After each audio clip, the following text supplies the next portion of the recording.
श्रीगौरी वक्त्रपद्मार्का श्रीविघ्नेशा गजानना उत्तिष्ठ सुरसम्पूज्या त्रैलोक्यं पालनं कुरु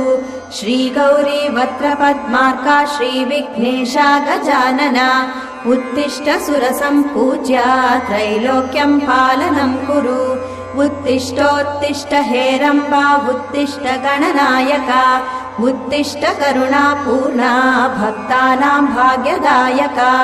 उत्तिष्ठोत्तिष्ठ हेरम्बा उत्तिष्ठ गणनायका उत्तिष्ठ करुणापूर्णा भक्तानां भाग्यदायका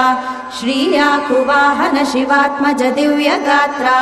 श्रीभिन्नदन्तधनुजान्तक सूक्ष्मनेत्रा